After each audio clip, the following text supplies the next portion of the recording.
Good morning, everyone, and welcome to Sunday Morning Coffee with Lisa. I'm spiritual coach Lisa Hop. It is Sunday, October 30th, 2022. Thank you so much for joining me today. If you are new, welcome. Please be sure to check out my website at lisahop.com and also find me on Facebook under Lisa M. Hop, Spiritual Coach and Medium. Subscribe, follow. I would appreciate it so much. I'm also on Instagram under Spiritual Coach Lisa Hop. Due for a TikTok video, but find me there as well. And to those of you that are so supportive and listen every week and leave comments, I appreciate you so very much. Thank you, thank you, thank you. I get so excited when I get notification that the comments have arrived. And it just makes me happy. So thank you, thank you, thank you again.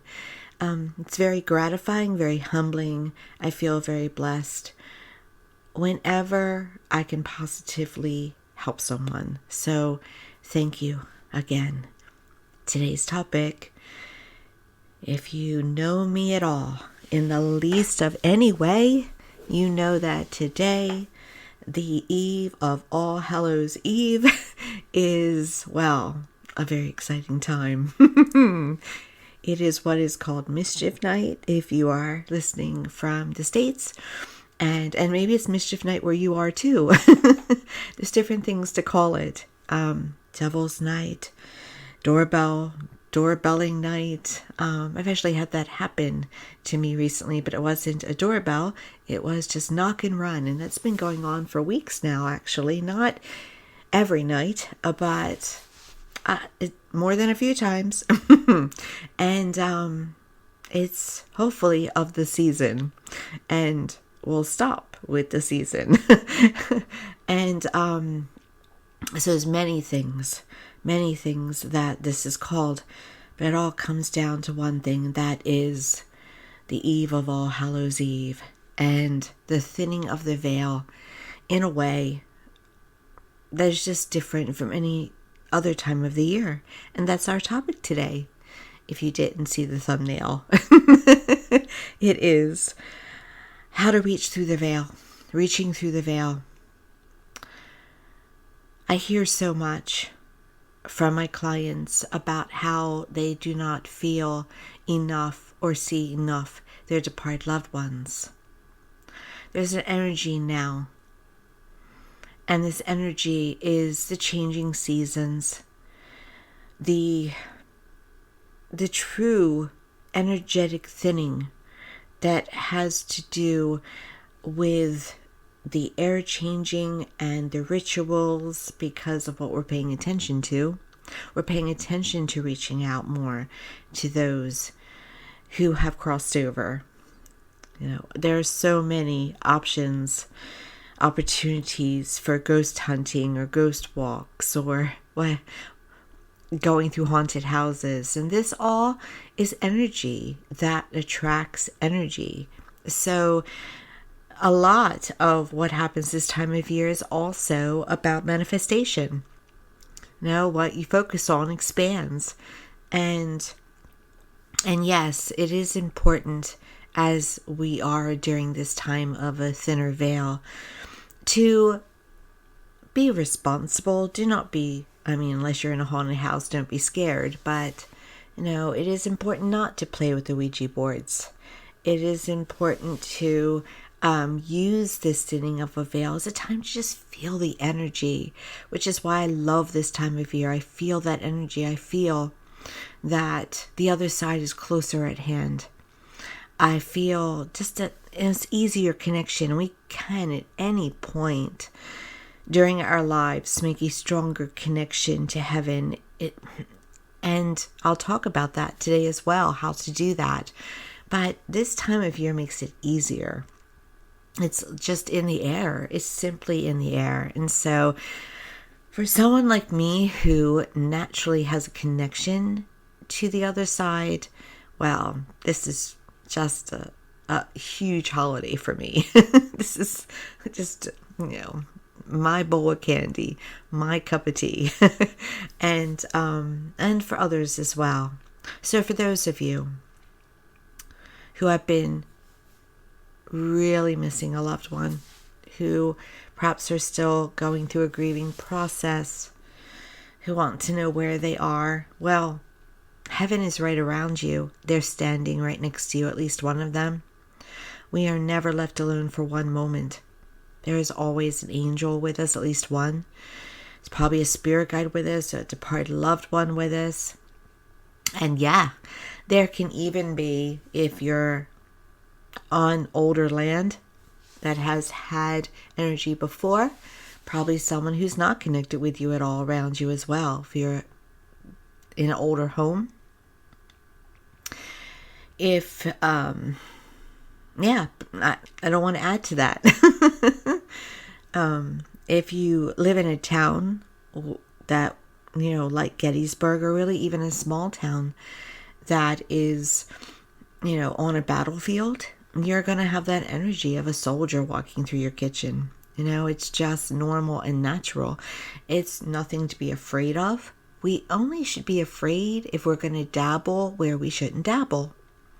No, and that again is being disrespectful, using Ouija boards, tormenting them, asking, some of the ghost shows do that.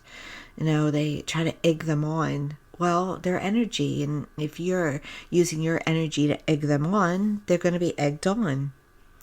I like to walk around and just kind of tune in, and if I do sense someone, speak to them within my own mind.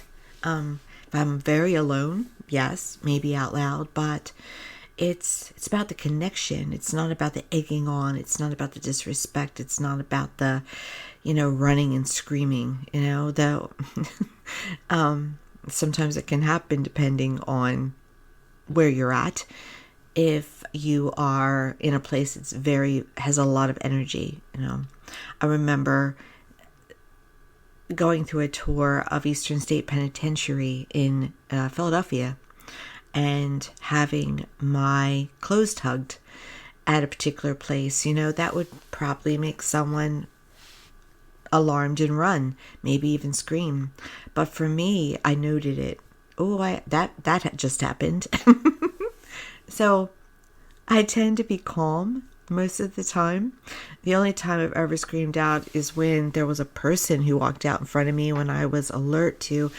I went to, I go to Gettysburg, not every year, but I've been more than once, and it's got such a great energy there. I highly recommend going, not just for the fact that it's very haunted, but also about history. You have the opportunity to learn about, history and enjoying a small town, and it's just got a great feel about it. And on one occasion, I went and had a spirit experience, a residual energy experience, perhaps, or maybe it was I would say perhaps an interactive experience of a soldier walking up to me with heavy boots on.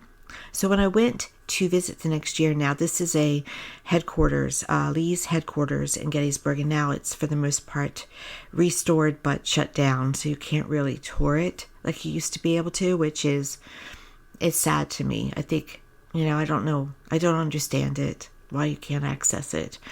So you would have to stand outside and learn about it now. But the following year, I was still able to go inside, and I was alert to, will I hear those boots again, or will I see someone? And so when a woman stepped out in front of me out of nowhere, I did kind of act out. Not, she laughed at me. I was startled. I was very startled. And so I tend to say that it's not spirit that startles me, but people. People who are alive on Earth will startle me, but it doesn't happen very often. Most of the time I'm calm, and it doesn't happen if I'm somewhere haunted. It doesn't happen if I'm on a ghost trail or something like that, a haunted house. I'm just too cool for that, all right? So all of us on this earth want to be able to connect into our departed loved ones, and even mediums who have that access a little bit more sharper, grieve, want to hear and feel their loved ones, see their loved ones, and can block it. And the veil is right around us, and the veil can be very thin and it can be very thick. Now, I will honestly say to you, and you may have heard, if you listen every week, heard me say this before, the veil drives me crazy, because all you have to do is look for your departed loved one, and you've thickened it out. You've literally pushed them away from you as far as signs or noises or presence. You've pushed them back. And can they override it? Yes. Do they most of the time? No. They're responding to the energy that you're putting out. The way to keep it thin, the way to keep them right up on you, so that you will have an awareness that they're there, that you may feel their touch or see their sign, which can be very common signs, such as coins or touches or smells. The corner of your eyes or your mediumship eyes. You may see them out of the corner of your eyes.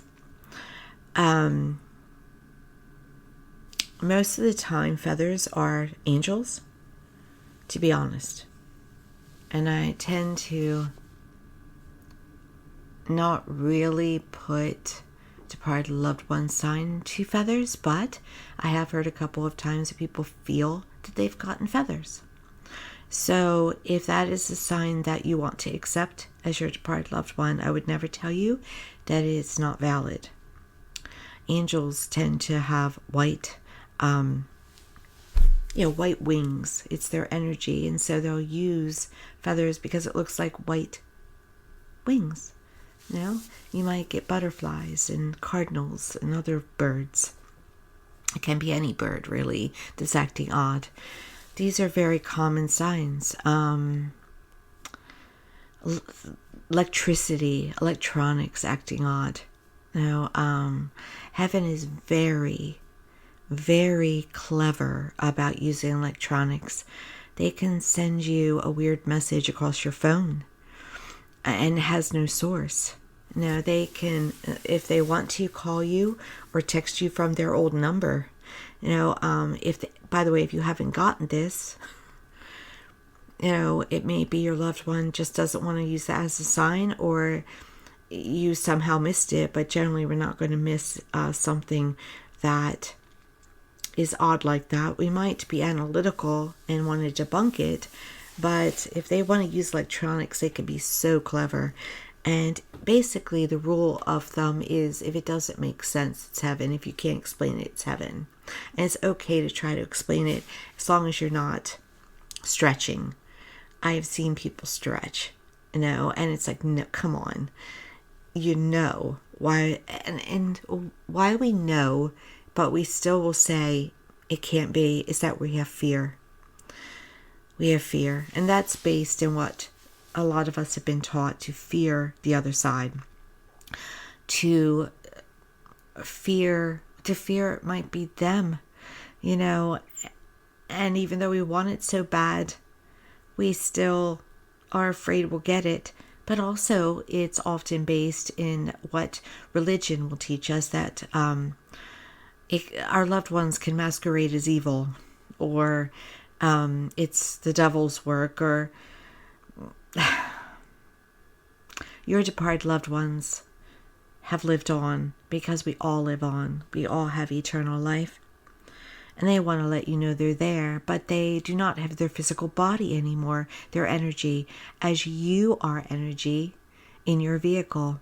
And when you are ready to transition to heaven, you will let go of your vehicle. They have let go of theirs.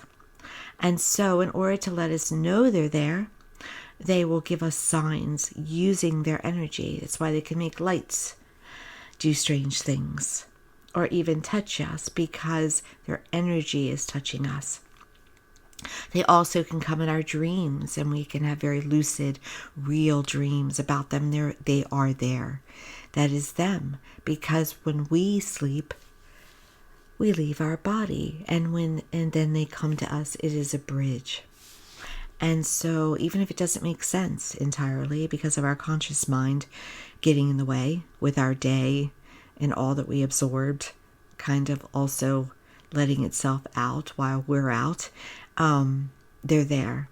And so they do make an effort to connect into us. They always are helping us. They want us to be happy. They want us to live full lives. They know we're supposed to be here. And it was their time, no matter how they passed. They know it was their time. And so they see to us. They can't go against our will.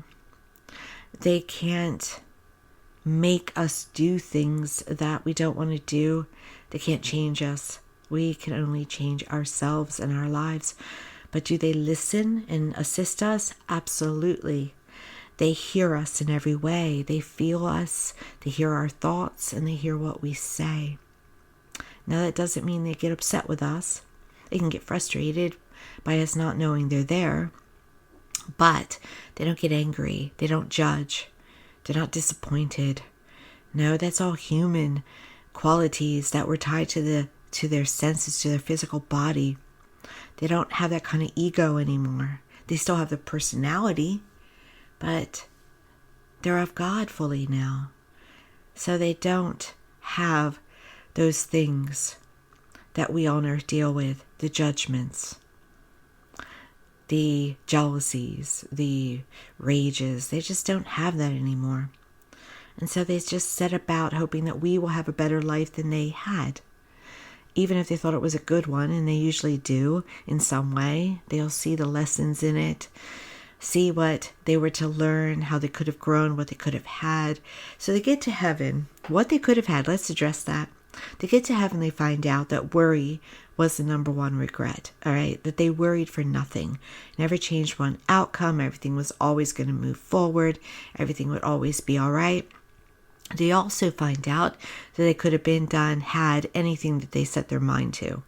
They had all the power, all the whole time. It's like Dorothy with the way back to Kansas. It was in her power the whole time. So now they want to help us to have it. But we, this makes me giggle, not laughing at it, but we live on the programming they left us. So we walk around thinking we are limited, and perhaps that we're sinners, and that good people don't want much, and all this kind of thing. And they're trying to help us to have more, because they learned that those were false ideals. And so keep that in mind as you walk around this earth and you want to be smaller or meek, or that you think wealth is tied to those that are not good people more, and you're a good person, so you shouldn't want much. That's all false. There's plenty to go around. There's infinite wealth. There's infinite possibilities. You have massive power, but you have to be open. You have to accept it. You have to align with it. There's a $1 billion lottery jackpot again. And there will be more in the future. So if you miss your shot, there's more opportunities to align. All right? But those who will win are those. And I almost talked about this today, but then I thought, what are you doing? It's Halloween. You know what you want to talk about. Those that will win are those that are detached from winning. They already feel abundant. They already are aligned with it. If they don't feel abundant, they feel in such a state, I guess rock bottomness, but this happens more rarer. It's usually someone who's aligned with the wealth. But let's say you just get fired from your job or something on Monday, and you're really counting on it to pay for that higher interest rate or whatever's happening. And by the way, everything with inflation is global and it's temporary. And it's part of the change that we're going through, where we're going to demand that corporate greed not get away with it anymore. It comes more in 2023 than this year, But just know it's not just to one country. It's actually our countries in the States has I think the lower inflation rate, the lowest. But keep that in mind. It's just a sign of things to come, of what needs to change. And I mean in the way of how we run the world as a global set. It's not political, okay? So just want to say that very briefly. But getting back to the topic, many times we are, running off of these beliefs and such. And heaven knows that we can have whatever we are aligned with. So a lottery winner will be aligned with that wealth. They won't have a problem with it. They won't be thinking in their head, how will I spend it, and who I talk to, and who will I lose, and what family member won't I share it with, and I've got to get a security system to protect myself. They're not going there. If you're going there, you're not going to win. Okay? If you're in your head, you're not going to win. They're probably not even thinking about it. So let's say someone, back to my example, the other way to win is that someone just feels like everything that they were so focused on is gone. They don't care. There was a young lady once that was in a very unhealthy marriage, and her divorce she had finally filed. And the day she files, she felt such a strong sense of freedom and release. She won $1 million that night. She had to share it with her soon-to-be ex, because they were still together, but I'm sure she didn't mind. And it could have been more than that. I just remember the story. It wasn't $1 billion. It wasn't hundreds of millions, but it was enough that was great to start her future.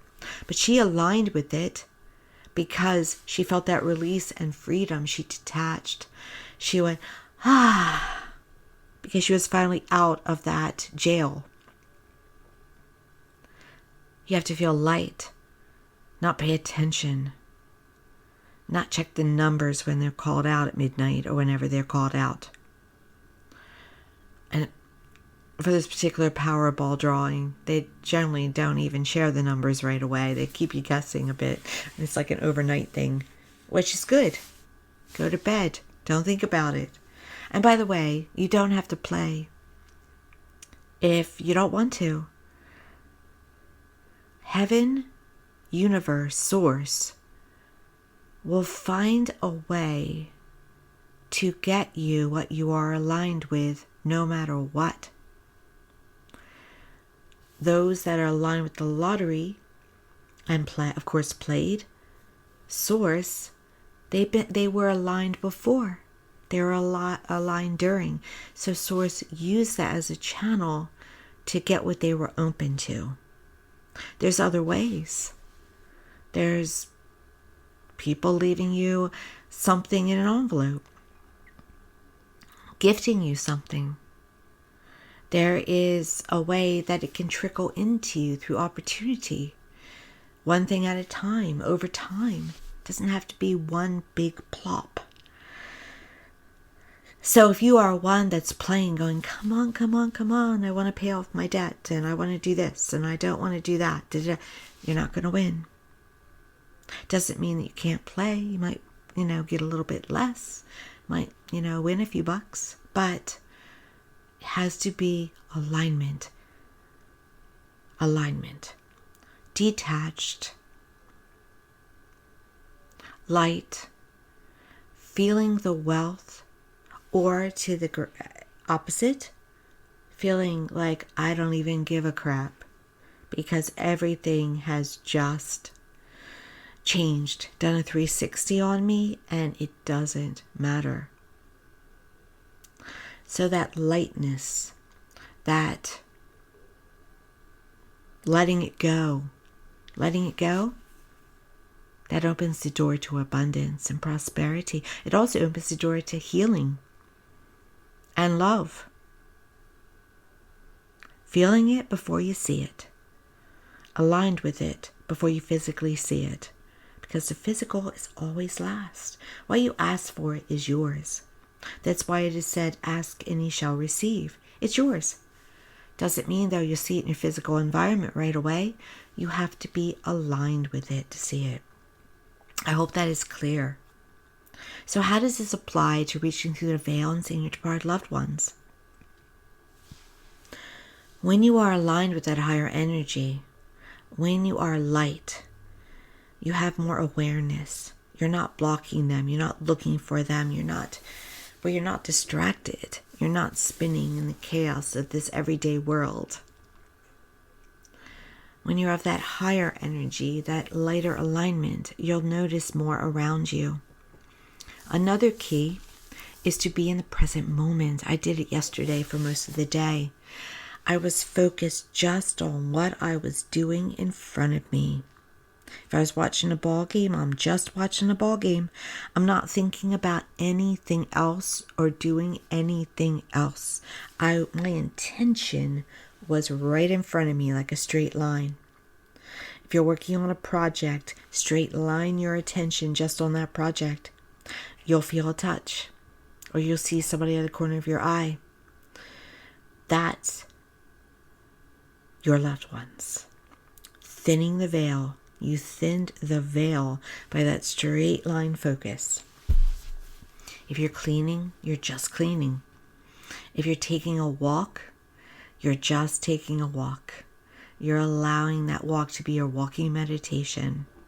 And there's no thoughts about what do I have to do next? What do I have to accomplish? What worry do I have to have? It's gone. You're in the centered moment. Try it. It's key. That's why monks do it so much. Because it works. They manifest. They're happy. They feel joy. They love their lives. Because they're in that centered moment. You can do it too. It takes work, takes discipline, takes practice. But it can be done. Know that you usually get your departed loved ones around you, or angels, signs, when you least expect it, because you've let go, you've detached, you are tuned in when you are detached. That energy of seeing your loved ones is the same energy that hit the lotto. It's the same. So keep that in mind. Try it. Now, wonderfully, this overnight time is perfect time because the other side's kind of helping you a bit. They're thinning the veil for you. So if you can tap into that natural thinning, you might have a magical day today and into tomorrow, through tomorrow.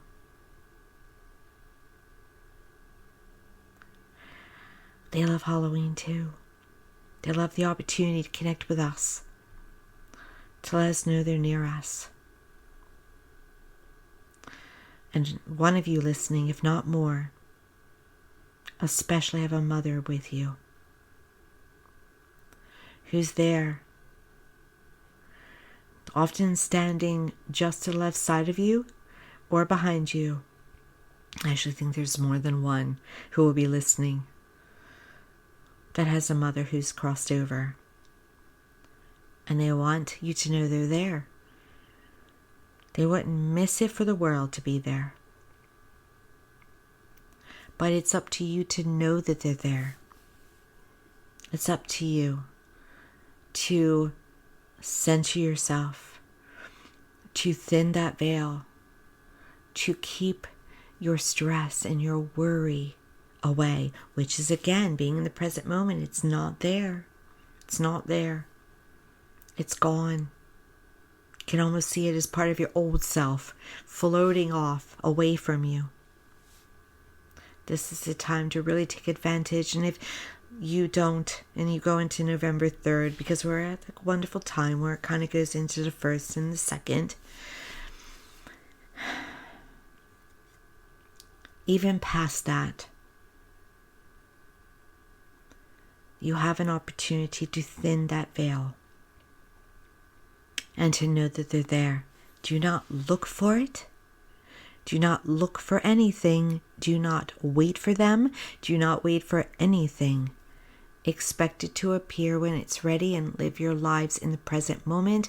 And then you get it. You get it. And what do they want you to know? I hear this so much. What are they trying to tell me? What do they want me to know? They're all right. You're all right. They're there. That's truly it most of the time. 99.9% of the time. And they're very active around you, all of them. They have not left you. They have no will to leave you because of love. Love doesn't mean they're stuck here.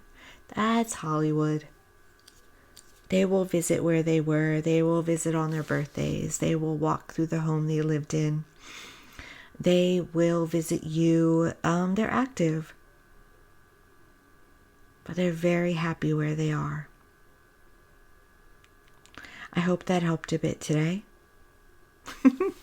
And I want to giggle and say that if you take my advice about the lotto and you win, thank you. You're welcome.